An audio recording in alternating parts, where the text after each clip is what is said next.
오늘 말씀의 제목은 위로와 격려로 세워지는 교회. 한번 읽어보겠습니다. 시작. 오늘은 이어서 사도행전 15장 30절부터 41절까지 보겠습니다. 교독합니다. 그들이 작별하고 안디옥에 내려가 무리를 모은 후에 편지를 전하니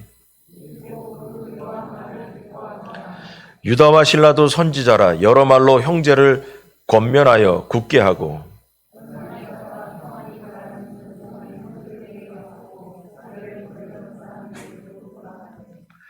바울과 바나바는 안디옥에서 유하며 수다한 다른 사람들과 함께 주의 말씀을 가르치며 전파하니라.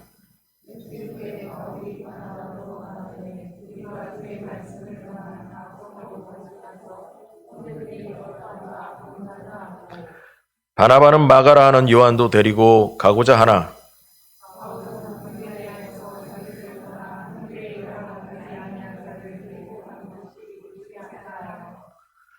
서로 심히 다투어 피차 갈라서니 바나바는 마가를 데리고 배 타고 구브로로 가고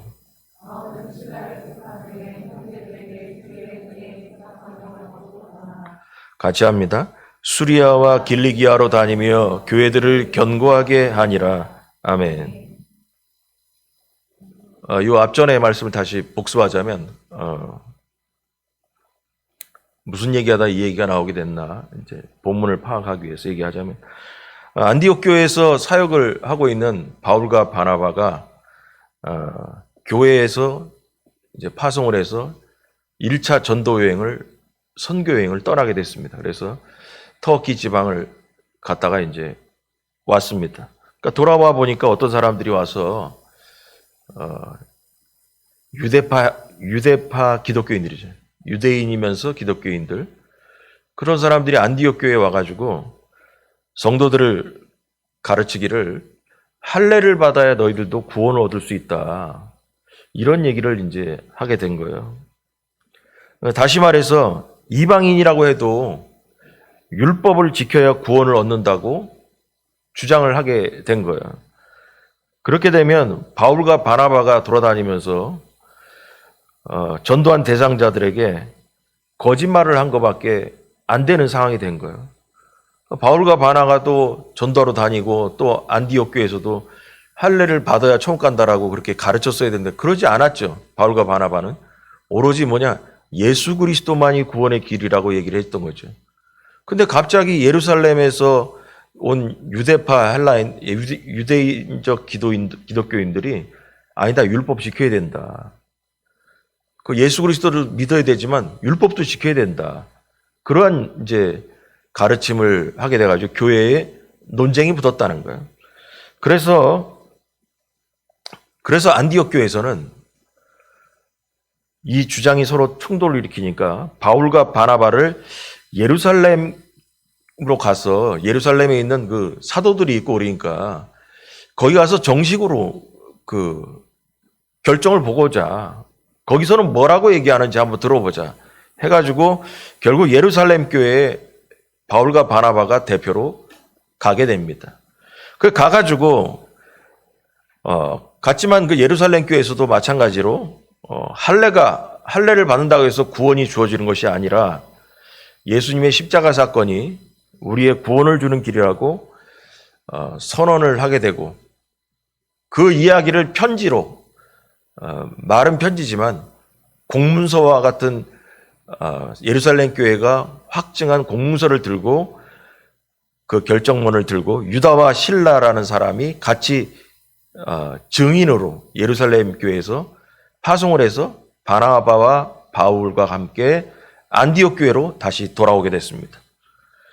자, 그래가지고 돌아와서 바울과 바나바와 더불어 그 유다와 실라가 예루살렘 교회에서 받은 그 결정문을 낭독하고 성도들에게 위로와 권면과 격려를 하면서 기뻐했다라는 얘기가 이제 앞부분에 나오게 되는데 이 본문을 통해서 우리가 뭘 생각할 수 있을까?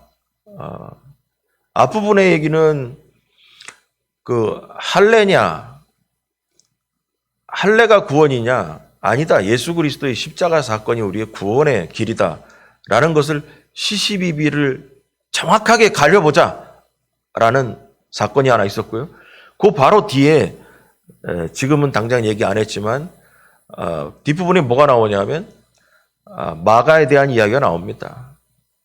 마가가 1차 전도여행 때 바울과 바나바와 같이 전도여행을 떠났다가 중간에 집에 가버렸어요. 힘들어서 집에 가버렸어요, 그냥.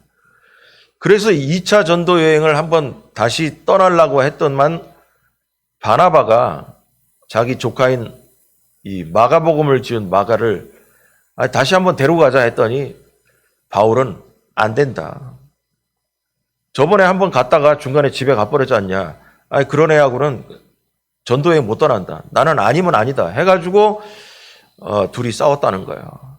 그래가지고 이게 앞에 있는 사건이나 뒤에 있는 부분이나 뭐냐면 결과적으로 뭐냐면 두 사건이 확실하게 이 문제의 결정을 보자. 확실하게 결정을 보자. 이 논쟁 끝에 일어난 사건들입니다. 여기 지금 39절 다시 한번 띄워주면 39절에 보면 서로 심히 다투어 바울과 바나바가 심히 다투어 가지고 갈라섰다. 그래서 바나바는 마가를 데리고 배 타고 구브로로 가고 바울은 실라를 택한 후에 형제들에게 주의 은혜의 부탁을 받고 떠나버렸다. 그래서 선교팀이 원래 하나였는데 두 쪽으로 쪼개지게 됐다라는 거예요. 근데 심히 다투었다라는 얘기를 설교 준비하면서 이렇게 원문을 보니까 다투다라는 얘기가 뭐냐면 어느 정도 다투느냐 그냥 이렇게 논쟁하면서 된다 안 된다로 싸운 게 아니라 다투다라는 의미가 경기를 할 정도로 발작을 할 정도로 다퉜다는 얘기래요. 언어의 의미가. 그러니까 바울이 엄청나게 싸움을 한 것 같아요. 바나바와 함께. 그러고서 그냥 둘이 관계가 틀어지면서 서로 제 갈 길로 가게 됐다라는 얘기죠. 자, 그래서 이걸 보면서 우리는 뭐냐면 우리가 인생 살면서 이거 확실하게 정해보자. 확실하게. 이것도 아니고 저것도 아니고 뭐 있는 경우인데 이거 확실하게 정해보자. 확실한 게 좋은 것 같지만 확실한 것 때문에 불필요한 혼란을 일으킬 때도 있다라는 거야. 다는 아니지만 세상 살다 보면 그냥 놔둬도 될 문제도 있다. 매사의 모든 문제를 나는 확실한 사람이니까 확실하게 결정을 맺고 가자 하다가 시험 드는 경우도 있습니다, 여러분. 있습니다. 그래서 시간이 지나면 해결되는 것도 있다라는 것을 우리가 알 때가 있잖아요.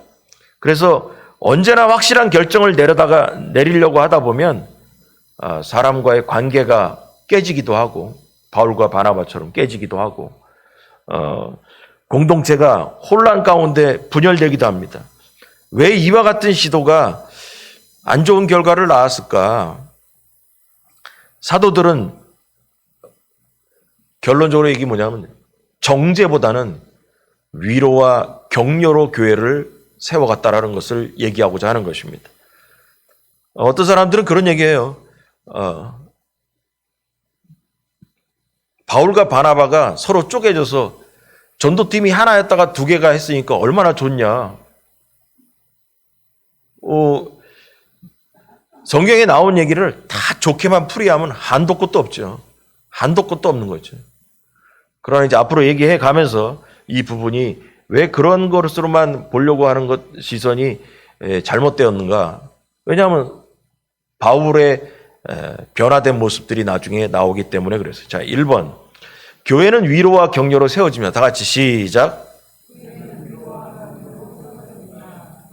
이 말을 또 다시 바꾸면 이런 거예요. 성도는 위로와 격려로 살아야 합니다. 이렇게 되는 거예요.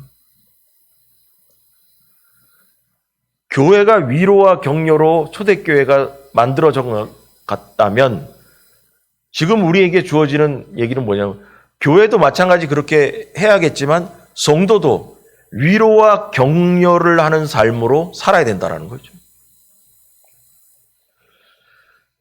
예루살렘 교회 사도들과 야고보는 처음에 얘기처럼 율법과 할례 문제 때문에 안디옥 교회에다가 편지를 써서 줬습니다. 그래서 편지를 전했다라고 30절에 나왔죠. 그래서 안디옥 교회는 사도들의 편지를 읽고 특징이 뭐냐? 31절 보니까 읽고 그 위로한 말을 기뻐하더라. 여러분 여기서 중요한 얘기가 나왔어요. 할례를 받아야 구원을 얻느냐 마느냐 이런 얘기가 관건이었는데 편지를 전했다라는 거, 예루살렘 교회에서 편지를 써가지고 와서 유다와 실라가 편지를 전해주고 낭독을 했어요. 근데 거기에 누가는 이 본문을 얘기하면서 그 편지의 내용을 뭐라 했냐면 할례를 안 받아도 천국 간다라고 얘기하는 게 아니라 31절 읽고 그 위로한 말이라고 했어요.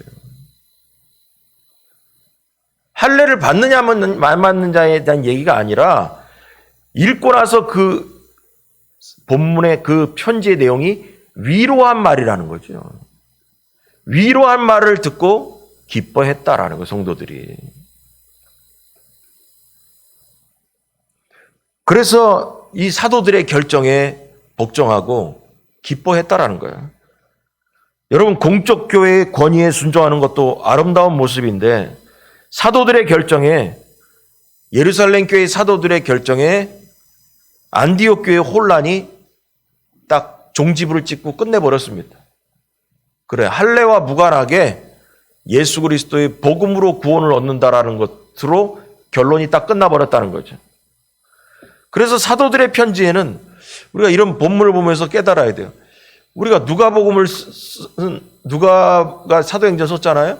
누가가 써가면서 예루살렘 교회에서 편지를 받았는데 거기에 보니까 읽고 나서 보니까 할례를 안 받아도 천국 간다더라. 예수 그리스도의 십자가를 통해서 천국 간다더라. 이렇게 결정을 받았다. 결정문을 읽었다. 라고 얘기했으면 끝날 거 아니에요? 근데 그 얘기가 없어요. 그 얘기가 없고 읽고 그 위로한 말을 통해서 기뻐했다. 그 편지에는 뭐냐면 위로한 말이 있었다라는 거예요. 여러분, 이게 바로 뭐냐면 누가가 우리에게 말하고자 하는 내용이라는 거죠.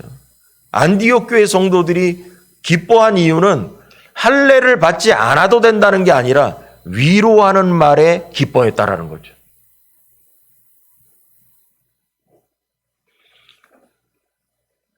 그 왜 그랬을까? 왜 이 편지에는 위로하는 말이 있었고 왜 이방인들이 모여있는 안디옥 교회 성도들은 그 위로하는 편지를 듣고 기뻐했다라고 설명을 누가는 했을 것인가? 아마도 생각해 보건대 안디옥 교회는 이방인들이에요. 이스라엘 사람들, 유대인들이 아닌 이방인들이 예수 그리스도를 영접한 교회 사람들이에요. 그 이방인들이 예수님을 영접하고 나서 유대인들에게 엄청난 차별을 받았을 거라고 생각이 됩니다. 그러니까 유대인들은 이때까지만 해도 뭐냐면 고넬료가 이방인으로서 예수 그리스도를 영접한 사건도 나오긴 하지만은 예루살렘에만 사도들이 다 뭉쳐 있었어요. 뭉쳐 있었던 그 배경도 중요하지만 결론은 뭐냐면 유대인들만 예수 그리스도를 영접한다라는 생각, 유대인이면서 율법을 지켜야 천국 간다라는 생각이 예루살렘 사람들에게 꽉 차 있던 거죠. 그러나 안디옥 교회나 외국에도 외국 사람들이 예수 믿는다고 해도 들을 때마다 공격해 된 거죠. 안디옥 교회 가서 얘기한 것처럼 할례를 받아야 천국 가. 니들이 무슨 뭐 하나님의 선민이냐? 우리가 하나님의 선택받은 민족이지 니들은 아니야. 니들 백날 해봐라. 할례도 안 지키면서 율법도 안 지키면서. 그 핍박을, 차별 대우를 엄청 받았을 거라고 생각 들어요. 복음은 받았지만 유대인들에게 받는 서러움이 있었을 거라고 생각이 들어요. 그래서 예루살렘의 사도들은 이방인들이 예수님을 영접하고 유대인들에게 율법을 안 지킨다고 분명히 엄청난 욕을 먹고 차별을 당했을 것이라고 생각하고 안디옥 교회 교인들에게 위로를 전했다라고 생각이 듭니다. 그 위로의 말을 듣고 안디옥 교회 성도들은 기뻐했습니다. 유다와 실라의 위로는 개인의 위로가 아니라 예루살렘 교회가 공식적으로 위로를 한 것입니다. 그만큼 권위가 있는 위로였다라는 것이죠. 위로는, 격려는 신앙의 공동체를 굳건하게 하고 이들에게 용기와 힘을 주게 되었다는 것입니다.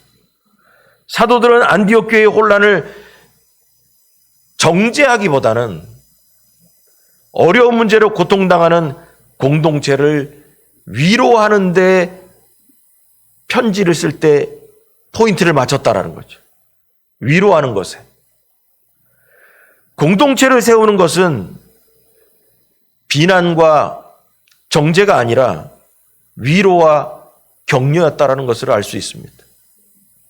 그래서 이 초대교회가 안디옥 교회를 제대로 세워갈 수 있었던 것은 할례냐 아니냐의 문제가 아니라 위로의 말로 교회를 세워갔다는 것입니다. 그래서 안디옥에 파송된 유다와 실라는 안디옥 교회를 많이 위로했다라는 것이에요. 그래서 32절에 보니까 유다와 실라도 선지자라 여러 말로 형제를 권면하여 굳게 하고 얼마 있다가 평안히 가라는 전송을 형제들에게 받고 자기를 보내던 사람들에게 돌아가되 예루살렘으로 다시 돌아갔다는 거죠.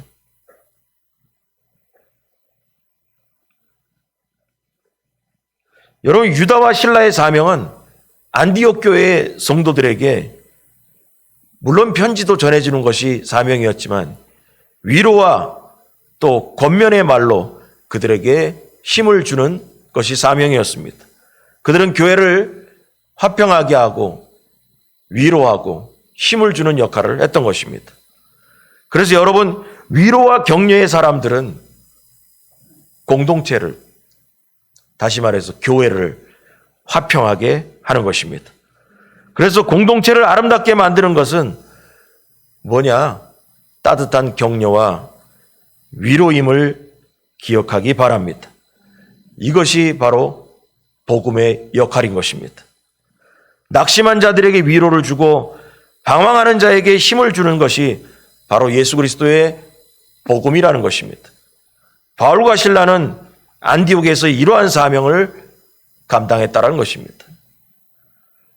그래서 어느 순간에 우리도 이 본문을 보면서 신앙생활하면서 과연 나는 위로를 주는 사람인가, 격려를 하는 사람인가 돌아봐야 합니다. 실망하고 실수한 자들에게 용기를 주고 위로를 해서 다시 세우는 사람인가. 여러분, 이게 복음의 모습이라는 것입니다. 자신의 모습을 돌아보기 바랍니다. 자, 두 번째로 복음은 위로와 격려이기도 하면 다 같이 시작.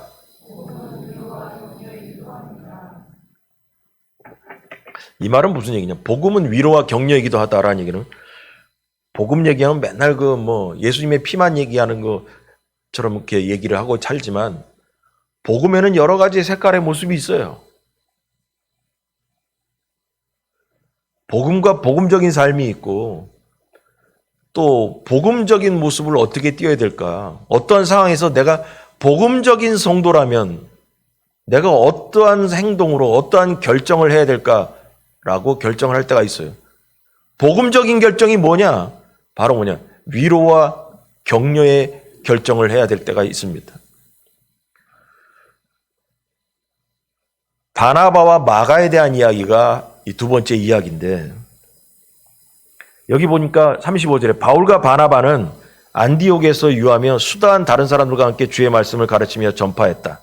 며칠 후에 바울이 바나바더러 말하되 우리가 주의 말씀을 전한 각 성으로 다시 가서 형제들이 어떠한가 방문하자. 지난번에 처음으로 1차 전도를 있잖아요. 터키로 갔다 왔잖아요. 그래서 바나바에게 바울이 야, 그 전도했던 그 사람들을 어떻게 잘 사는지 다시 한번 둘러보자. 그래서 좋다. 결론이 났는데 37절에 바나바는 마가라 하고 하는 요한도 데리고 가자. 데리고 가자는 거예요. 근데 마가가 1차 전도 여행 때 같이 떠났다가 중간에 배만 타고 지나갔다가 육지에 도착하자마자 집에 가버렸어요. 왜 집에 가버렸냐라고 해서 성경에 나오진 않아요. 그러나 결국 뭐냐? 선교 여행 갔다가 탈락한 거죠. 힘들어서. 그랬더니 38절에 바울은 밤빌리아에서 자기들을 떠나 함께 일하러 가지 아니한 자를 데리고 가는 것이 옳지 않다 해서 심히 다퉜다라는 거예요. 그래서 바나바는 데려가자고 하고 바울은 싫다고 하고, 그래서 결국은 뭐냐? 경련이 날 정도로 심히 다투어서 그럼 너는 너대로 가고 나는 나대로 가자. 그래서 바나바는 마가를 데리고 출발하고 바울은 실라를 데리고 출발해서 두 팀으로 나눠서 쪼개져서 출발하게 되었다는 거죠. 서로 간의 견해가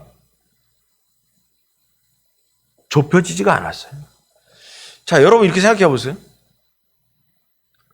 예수 믿는 사람들끼리 자기의 주장이 끝까지 옳다고 주장하다가 결국 싸움 났어요. 싸움이 나서 그럼 니대로 가고 나는 나대로 가겠다. 그 사람들의 착각이 뭐냐면 성경에 나온 얘기는, 특히 사도 바울이 한 얘기는 다 복음적이지 않은데 복음적이지가 않아요. 여기서 싸움하면 안 되는 거죠. 사도행전의 이야기 중에 이 부분은 부끄러운 사건에 대한 이야기다. 쉽게 말하면 바울을 보면서 뭐냐면 바울이 한 건 뭐 다 좋은 겁니까? 여러분, 바울도 성질도 내고 다투기도 한 사람이라는 것이죠. 바울이라서 이 부분을 아름답게 해석하면 안 돼요. 바울도 결론은 뭐냐? 실수하는 사람이라는 거예요. 바울은 평생을 살면서 이 사건을 가장 후회했을 것이라고 생각이 듭니다. 그래서 바나바는 마가를 2차 전도 여행에 데리고 가자는 것이고 바울은 1차 전도 여행 중에 예루살렘으로 돌아가 버린 일 때문에 절대로 마가에게 기회를 주지 않겠다는 거죠. 그래서 밤빌리아에서 마가 요한이 사도를 버리고 일방적으로 선교지를 떠나 돌아갔다. 주의를 하면서 힘들다고 집에 가버리냐? 나는 절대로 마가 같은 녀석은 안 데리고 간다. 여러분, 이거죠. 그래서 성경 9절 보니까 13장 13절 배웠지만 다 같이 시작.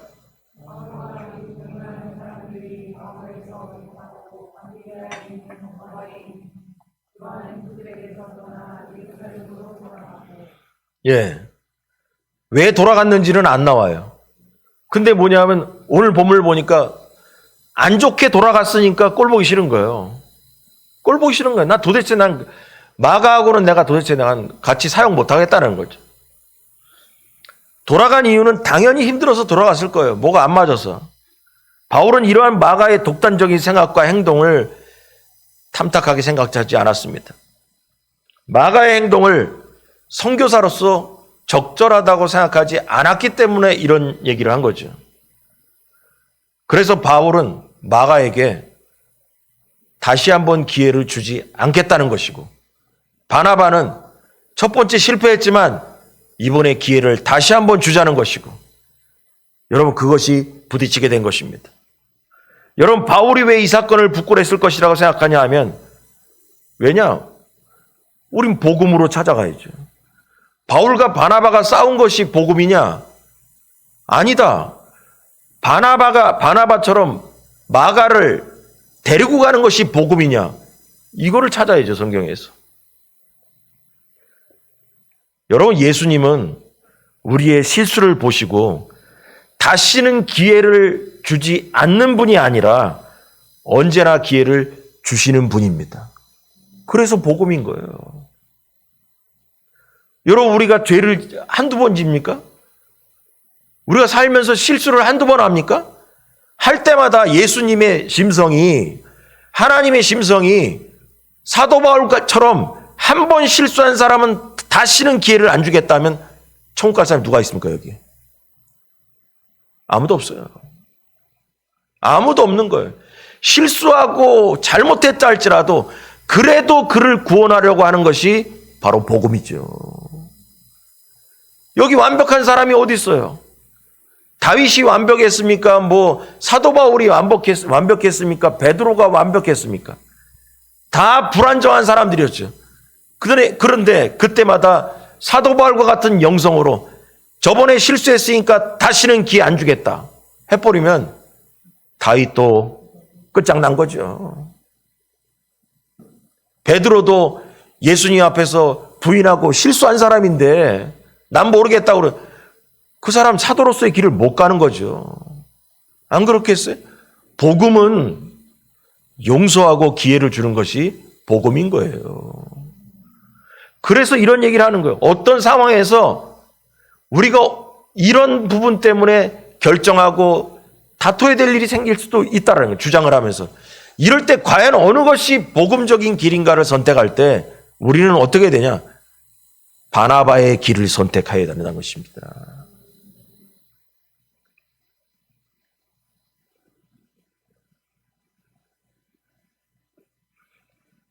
그래서 이 장면에서는 바울이 복음적인 생각을 하지 않았다라는 것이죠. 복음의 관점에서 일을 처리하지 않았다라는 것이죠. 부족해도 이끌어 주어야 하는 것이 바울이 해야 할 사명인 것입니다. 바울의 판단은 현실적이고 냉정했어요. 바울의 판단은 공정했지만 결론은 뭐냐? 사랑이 부족했다라는 거죠. 여러분 이런 사람들이 있습니다. 나는 언제나 확실하게 결정을 내는 사람이다. 이건 이거고 저건 저거다. 여러분 남들이 볼 때 멋있는 것 같죠? 복음적이지 않아. 그런 착각을 하는 사람들이 있어요. 복음적이지 않아. 여러분 누가 보면서 다른 사람들을 보면서 바울처럼 한 번 실수한 사람은 아니야. 딱 결정내고선 다른 길을 간다. 멋있는 것 같죠? 아니에요. 복음은 바나바처럼 마가를 세우는 것이 복음적인 거예요. 왜냐하면 바나바 때문에 마가는 기회를 얻게 되고 마가복음을 쓴 사람으로 등장하게 되는 거예요. 만약에 바나바도 바울과 같은 성품을 가져서 그래 맞아. 지난번에 힘들다고 집에 갔는데 기회 주지 말고 우리끼리 가자 했다면 마가는 누굴 통해서 성장해야 됩니까? 마가는 누굴 통해서 신앙의 완성을 이루어야 됩니까?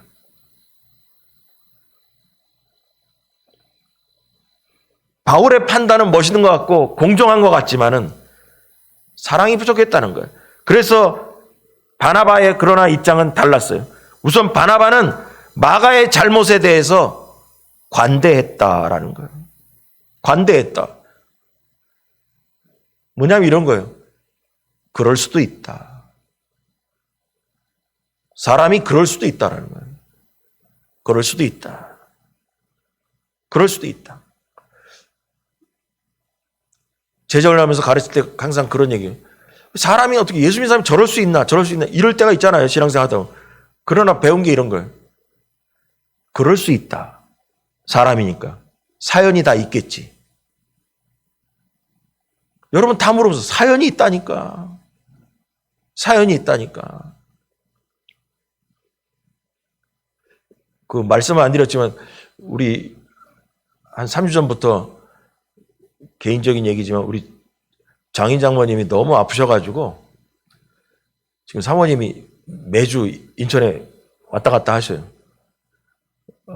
동생하고 교대로 두 분이 아프시니까 뭐 그냥 요양사 그 확정돼서 오시기 전까지 그 처남도 공무원인데 3개월 저기 휴가 받아가지고 그냥 막 하는데 암 때문에 장애력이 안 좋고 그래가지고 장모님도 골다공증으로 좀 골반도 안 좋고 그래서 뭐 등등등 해가지고 막 왔다 갔다 하는데 그래서 고속버스 타고 내려오면은 저기 선산 휴게소 그쪽으로 이렇게 내려서 제가 가서 사모님 이렇게 데리고 오고 그래요.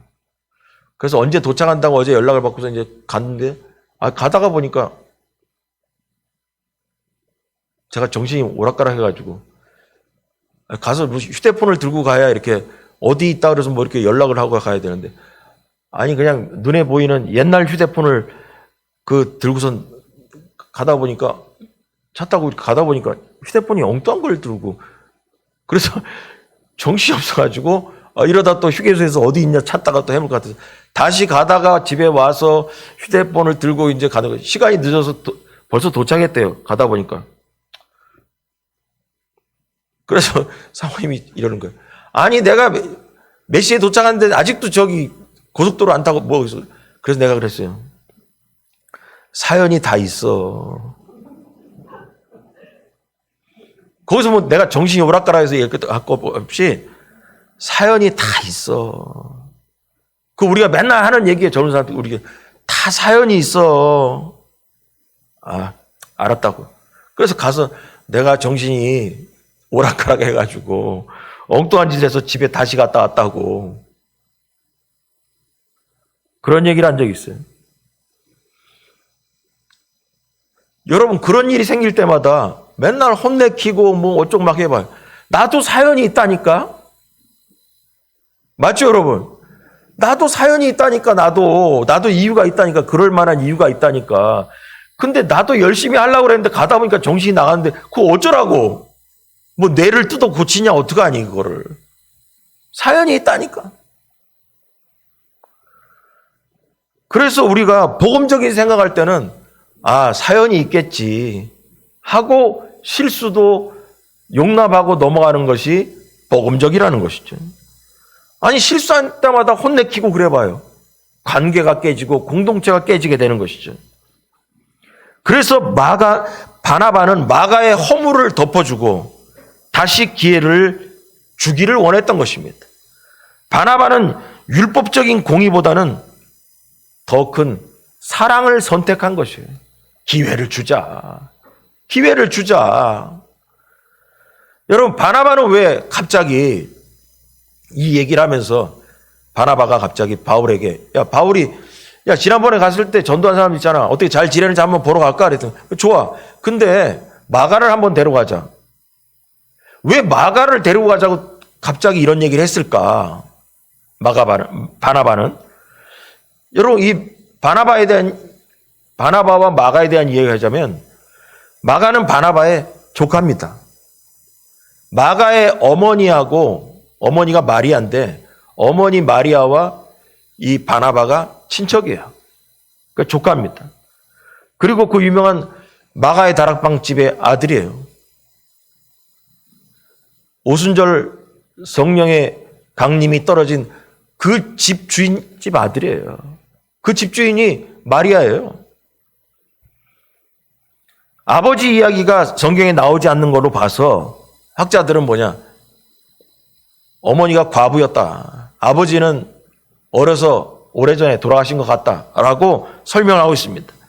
그리고 베드로가 감옥에서 우리가 앞절에서 배웠지만 감옥에 있다가 감옥문이 열리고 해가지고 나온 적 있잖아요. 그거 배운 적 있습니다. 나왔을 때 맨 처음으로 찾아간 집이 마가의 집이에요.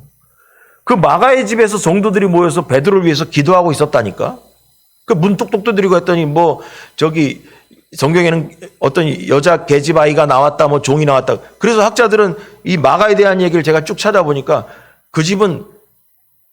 마가의 집은 부자였다. 여종도 하나 있었다. 성경상으로 보니까. 성도들이 모여서 기도할 만한 공간이 있는 집이었다. 그리고 거기에서 기도하는 사람들이 있는 걸로 봐서 그 가정은 정말 성도들이 자주 모이는 집이었다. 또 겟세마네 동산에서 마가복음에 보니까 예수님이 군인들에게 잡혀갈 때 혼니볼로 덮고 우리나라 성경에는 혼니볼로 덮고 있다가 군인들이 왔을 때 도망간 청년이 하나 있었는데 그게 마가예요. 마가. 거기 이름도 안 나오지만 마가복음에 나와 있는 그 청년이 바로 마가요. 마가. 예수님을 그렇게 따라다니던 청년이었다니까요. 벌거벗은 채로 도망간 청년의 이야기가 나와요. 그래서 이걸 볼 때 마가는 소심한 청년이었구나. 여러분 예수 그리스도를 믿는다고 해가지고 용기가 맨날 다 좋고 강력한 신앙적인 열정만 가진 사람이 교회 안에 다 있는 건 아니잖아. 부끄럽게 예수 믿는 사람도 있다니까. 부끄러움을 많이 타는 사람도 있다니까. 예수 그리스도를 영접해도 뭐냐면 다 뭐 성령 충만하면 뭐 용기가 뭐 있어가지고 뭐 아무 때나 뭐 떠들고 그러는 아니에요. 사람의 성품에 따라서 예수 그리스도를 영접하고 성령이 임재했다 하더라도 어디 나서기가 부끄럽기도 한 사람도 있고 다 있잖아. 사연이 다 있다니까. 그 중에 하나가 마가가 사견이 있는 사람이에요. 사연 있는 사람. 여러분 마가복음이 복음서 중에서 가장 먼저 쓰여졌는데 그 예수 그리스도를 따라다니면서 있었던 일을 쓴 사람이 바로 이 마가라니까. 이 마가가 중요한 사람이라니까요. 근데 이 마가가 어렸을 때 바울과 바나바가 전도여행 떠났다 집에 가다가 힘들어서 집에 가버린 걸 갖다가 만약에 바울처럼 난 그 녀석한테 절대로 기회를 안 줘 했더라면 마가복음이 안 나올 수 있었어. 에? 마가 때문에 새로운 어떤 역사가 일어나지 않을 수도 있었다는 거죠. 여러분 그렇다면 왜 갑자기 이런 훌륭한 이 마가가 나중에 변화받아서 훌륭해졌지만 갑자기 성경에 2차로 가자니까 왜 바나바는 마가를 얘기했을까? 제 얘기가 아니고 저도 이제 마가에 대한 이야기를 쭉 찾아보다가 재미난 얘기, 학자들은 이렇게 얘기했어요. 오늘 그 배우는 거 얘기가 지금 예루살렘 교회에 바울과 바나바가 할례를 받아야 되냐 마느냐로 찾아갔다고 했잖아요. 예루살렘 교회에. 갔다가 바나바가 뭐 했겠냐는 거예요. 조카 마가 만나러 갔겠지. 아니 지난번에 선교여행 떠나다가 중간에 집에 가버렸는데 바나바는 그 생각했을 거 아니에요. 이 녀석 도대체 지금은 뭐하고 어디서 뭐하고 사나 안 만났겠냐고. 그래서 신학자들은 이 부분을 해석하면서 분명히 예루살렘 교회 가서 사도들을 만나서 할례 받아야 되냐 마냐에 대해 이 얘기를 하면서도 뭐냐 친척 마리아 집에 가가지고 마가 그 녀석 어떻게 사나 검사하러 분명히 갔을 거라는 거지. 가서 만나보니까 애가 좀 달라졌네? 몇 년 만에 만나보니까 애가 신앙적으로 성숙하고 뭐가 달라졌어. 여러분 그랬을 거 아니에요. 그래서 생각이 뭐냐면 생각하면서 그렇게 했죠. 마가를 꼭 언젠가는 기회를 줘서 살려야겠다라는 생각이 들었겠죠. 저 동의합니다. 그랬을 거라고. 그래서 수년이 지난 지금은 얼마나 성장했는지 알아보고 나서 그리고 마음에 담아두고 안디옥 교회에 왔어요. 왔는데 바울이 마침 며칠 지난 다음에 그러는 거예요. 야 우리 저기 가볼까? 그러니까 그때 야 지난번에 그 마가로 다 데려가자.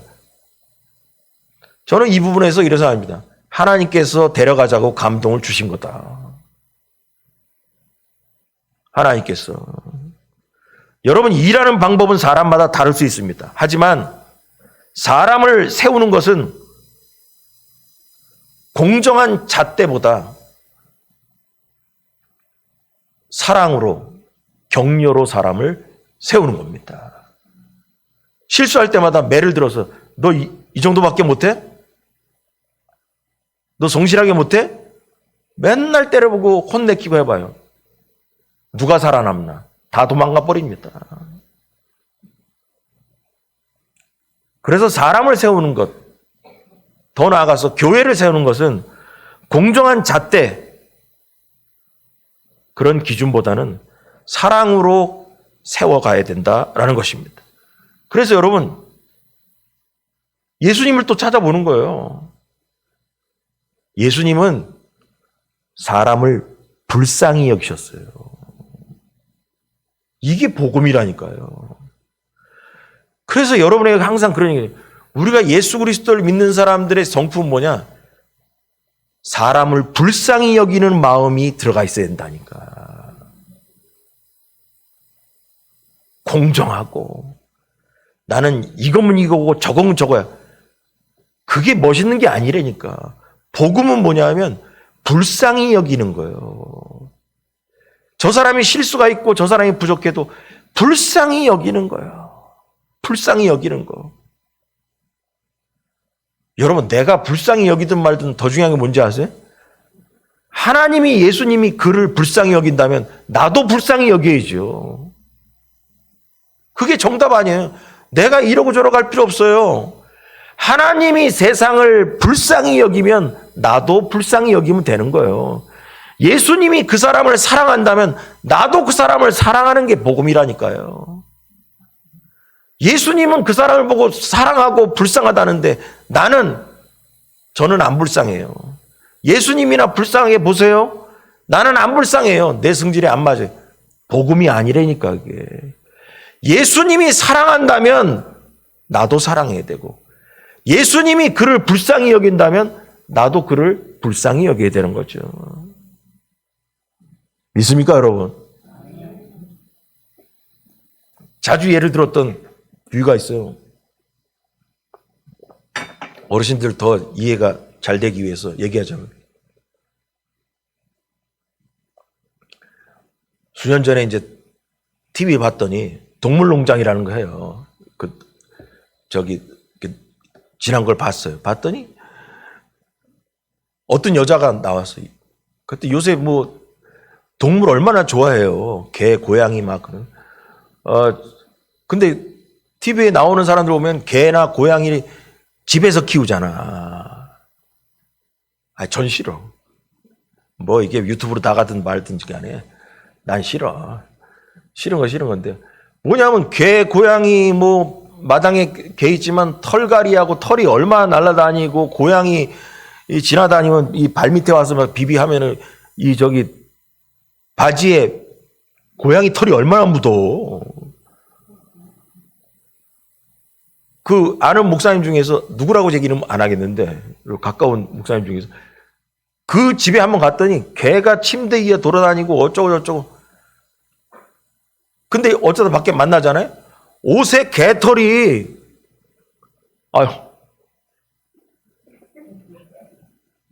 또 이러다가 욕먹을지 모르죠. 욕먹든 말든 아닌 건 아니라는데 어쩌랄 거예요. 그거 다 입에도 들어갈 텐데. 근데 무슨 생각인지 아세요? TV 보면서. 야, 저렇게 예쁜 여자가, 예를 들어서 TV에 나오는 여자가 예쁘다. 근데 그 여자가 내가 싫어하는 개나 고양이를 집에서 키워. 그럼 내가 저 여자를 좋아하게 해서 결혼을 한다고 생각한다면 개나 고양이 때문에 저 여자를 만날 수 없어야 되나? 내가 저 여자를 사랑한다면 그 사람이 좋아하는 개나 고양이도 내가 사랑해야 돼. 맞아, 안 맞아요? 여기서 무슨 생각이냐면 있잖아요. 이런 거예요. 목회를 하다가 또 선교를 하다가 내 마음에 안 드는 사람 있잖아. 근데 하나님은 그 사람을 사랑한다는데 어떡할 거예요? 나는 하나님을 사랑하는데 하나님이 사랑하는 그 사람은 싫어. 그러면 그거 있잖아요. 하나님과 나는 결혼할 수가 없는 거예요. 하나님을 사랑한다면 하나님이 사랑하는 그것도, 하나님이 개나 고양이를 사랑한다면 하나님을 위해서 나는 그 개나 고양이도 사랑해야 되는 거예요. 여러분 믿습니까, 여러분? 그 생각했다니까. 그러고 나니까 모든 거 다 해결되는 거예요. 원수가 어디 있어? 하나님이 사랑한다는데, 예수님이 사랑한다는데, 예수님이 그를 사랑한다면, 내가 예수님을 사랑한다면 예수님이 사랑하는 것도 내가 사랑할 수 있어야지. 여러분 그게 복음인 거예요. 거기에 무슨 응답이 필요해. 그냥 복음의 원리를 딱 들으면 내 마음을 고쳐 먹어야겠구나. 그냥 결론이 나는 거지. 거기에 뭐 하나님 어떻게 될까요? 무슨 응답이야. 벌써 결론이 난 건데.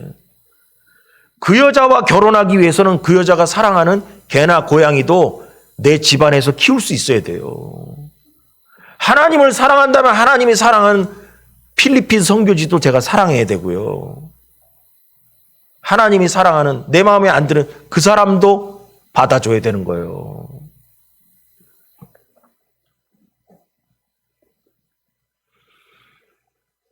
여러분 바로 그래서 복음은, 그래서 살리는 것이 복음이라는 거예요. 바나바의 정신은 복음의 정신이에요. 바나바에게 있는 복음이 바나바를 살린 것입니다. 그리고 바나바 때문에 그 마가는 유명한 인물이 된 것입니다. 2차 전도 여행에서 바나바를 만났기에 마가는 새로운 사람으로 거듭나게 된 것입니다. 바나바는 고향 다소에 있던 바울을 데리고 와서 안디옥 교회에서 살린 사람이에요. 바나바가. 그 다메섹을 가다 번쩍해가지고 눈이 멀었잖아요. 그러고선 누가 그 바울을 사랑합니까? 눈 뜨고 나서 고향에 가가지고 도 닦고 앉았었어요. 그거를 바나바가 안디옥 교회에서 사역을 하다가 바울이 생각나서 바울을 찾아가서 같이 일하자고 해서 바울을 혼자 처박혀서 있던, 말 그대로 처박혀 있던 고향에, 그거를 데리고 와가지고 안디옥 교회에서 말씀을 전하게 하고 사역자로 변화시킨 게 바로 바나바였다니까. 바나바 때문에 뭐냐면 바울이 살았어요. 바나바 때문에 마가가 살았다는 거예요. 여러분, 그래서 뭐냐? 복음은 살리는 것이라는 거예요. 여러분, 바울이 자기를 살린 바나바의 말을 들어줘도 되잖아요. 들어도 되잖아. 아마 그 얘기도 했을지도 몰라요. 바나바가, 야, 너 옛날에 그 예수 믿는 사람들 그렇게 잡아가지고 감옥에 넣고 했던 거 있잖아. 그래가지고 너 아무도 지지하는 사람 고향에 가가지고 너 처박혀 있을 때 내가 가서 너 살려서 데리고 왔잖아. 내 말 한번 들어주면 안 돼? 내 조카 데려다가 한번 사역자로 키우겠다는데 그거 해주면 안 돼? 바보가 아닌 이상 바울도 이런저런 생각 해봤을 거예요. 근데 바울이 뭐냐? 안 돼. 난 안 돼. 이게 뭐예요? 이게 복음적이라고? 바나바가 사역에 있어서 선배입니다. 그런데도 지지 않았어요. 분명히 바나바는 마가가 실수는 했지만 그래도 기회를 주는 것이 복음적이지 않겠냐? 라고 얘기했을 거예요. 그래도 바울은 안 통합니다. 그 당시에 너무나 답답한 고집불통 바울이었습니다. 그런데 바울은 그러한 생각이 복음적이지 않았다라는 것이 결국 뭐냐? 본인이 변화받아야 깨닫는 거예요. 그때는 내가 옳았다고 생각이 들었죠. 그러나 달라요. 자, 바울의 마가를 향한 이야기가 몇 가지 있지만 중요한 것만 뽑아서 이렇게 얘기했어요. 디모데후서 4장. 자, 대마는 다 같이 시작.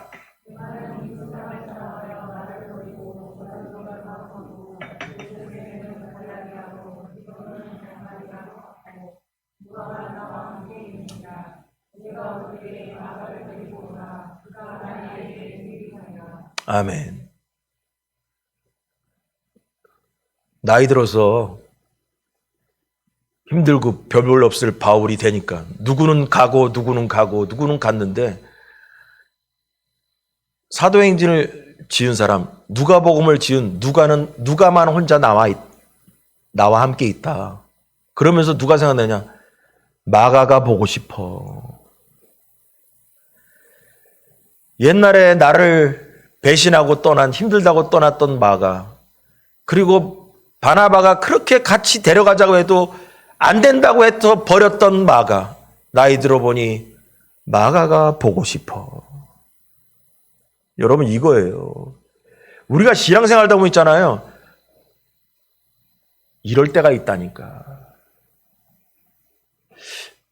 저도 이제 나이 들어보니까 그런 생각이 드는 거예요. 아유, 옛날에 그때 내가 너무 모질게 대했어. 그때 좀 사랑으로 대했으면 얼마나 좋았을까. 그럴 때가 있잖아.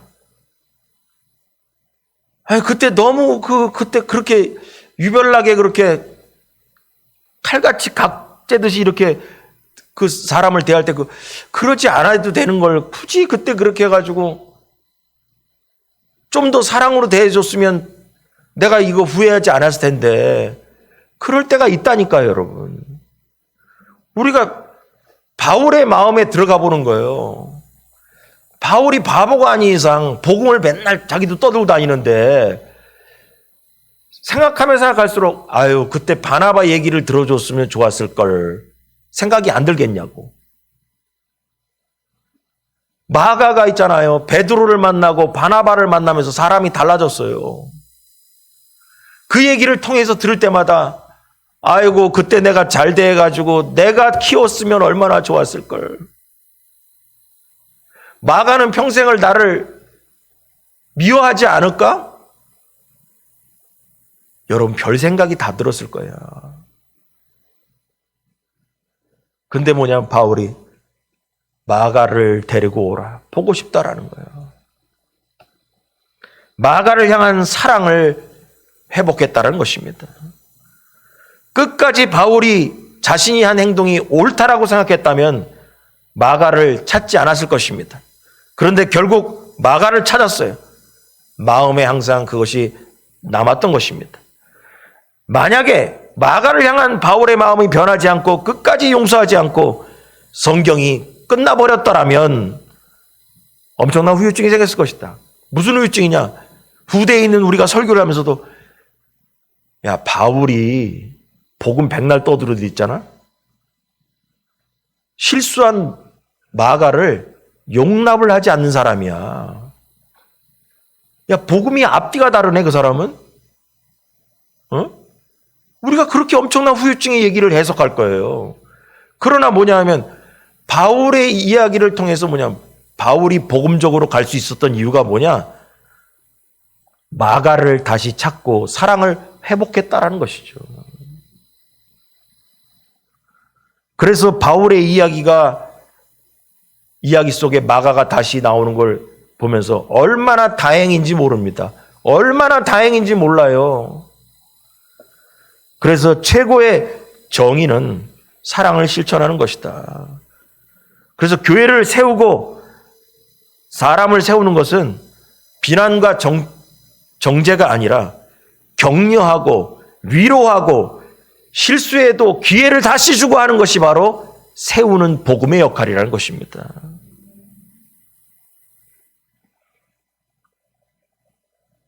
시간이 많이 갔는데 하나 얘기하자면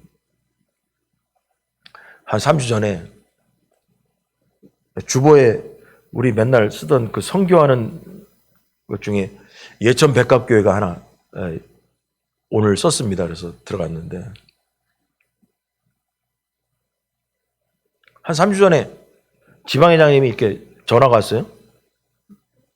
지방회장님하고 저 잘 친하고 학교 다닐 때 같이 다녔어. 형님이 그래서 월요일날 전화가 왔어요. 그래서 왜요? 했더니 야, 나랑 저기 어디 좀 가자. 그래서 아니 그 임원들이랑 가지 왜 나랑 같이 가? 그랬더니 아니 임원들이 바쁘대. 그래가지고 너랑 같이 가자. 그래서 이렇게 갔습니다. 그래서 어디 가자. 그래서 여기 저기 충현교회 교회 리모델링 한다고 해서 거기도 한번 가고 돈도 전해주면서 이렇게 저도 이제 따라다녔어요. 근데 예천백합교회를 가져서 그거 왜 가는데? 그랬더니 아니 우리 지방에서 가난해가지고 총회비를 못 낸 교회가 한 두세 군데 되는데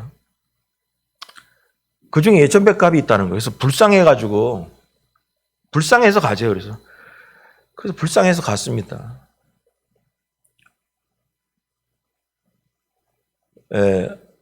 성도들이 한 9명 나온대요. 근데 거기 목회자가 한 두세 달 전에 저기 군산에서 왔는데 거기 부목사 생활하다가 거기 담임 목사님이나 거기 사모님이 또 저랑 같이 공부했고 사모님은 저랑 동기고 또 목사님은 또 여기 목사님과 동기고 같이 공부했어요. 그래서 거기서 와가지고 그래서 지방회장님이 전화했대요. 거기다가 친구니까 야 여기 네가 보낸 여기 부목사 여기 가난해가지고 총회비도 못 낸단다. 니네 교회에서 저기 총회비 대신 좀 내라 했더니 알았다고 해가지고 총회비를 대신 해결했어요. 그래서 이제 가서 격려하고 위로차 간 거예요. 갔더니 그래서 어떻게 사냐고 그랬더니 이렇게 저렇게 어려워요. 그래서 자세히는 얘기는 못 드리겠지만 그래서 앞으로 어떻게 하려고 했더니 사모님이 어떻게 일 다니든지 해서 살 길을 찾든지 어떻게 이런 얘기를 해서 지방회장님이 이런 거예요. 그 돈 버는데 신경 쓰지 말고 주의 일에 집중해라. 주의 일에 집중하면 까마귀가 날아와서 다 먹이고 입힐 때니까 걱정하지 마라.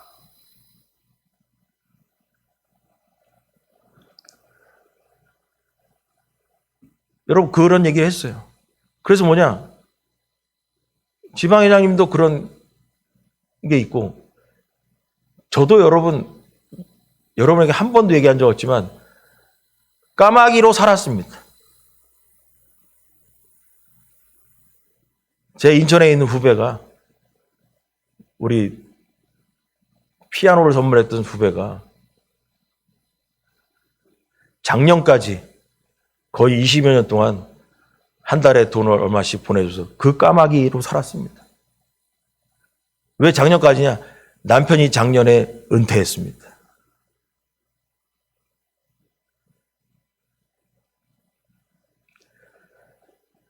여러분 까마귀를 만난 사람은 까마귀를 만난 사람만의 간증이 있어요. 엘리야가 그릿 시내가에서 까마귀 때문에 떡과 고기를 먹고 살았죠. 여러분 우리 믿는 자들에게는 죽으라는 법이 없어요. 하나님이 살리는 복음의 역사가 있는 줄 믿으시 바랍니다. 그리고 나서 까마귀 얘기를 하고 나서 지방회장님이 기도하고 가십시다 해서 기도하는데 그 생각이 들었어요. 월요일 날 뒹굴고 있는데 하나님이 나를 왜 불렀을까? 기도 중에서 할 때 마음속에 그런 거 성령께서 니네 교회가 성교비 좀 붙여라. 여러분 그 감동을 확 받고 왔습니다. 마침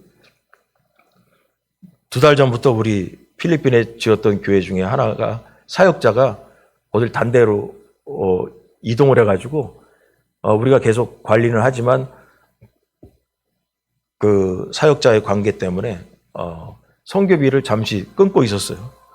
그래서 그 선교비를 안 보내고 있던 거를 예천 백각교회로 돌리게 됐습니다.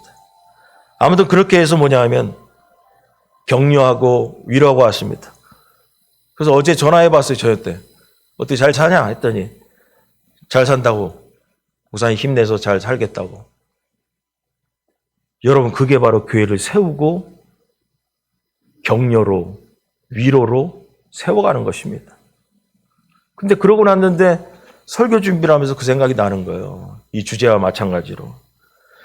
여러분 그래서 교회와 성도는 우리 모든 사람은 사랑을 먹고 자라는 것입니다.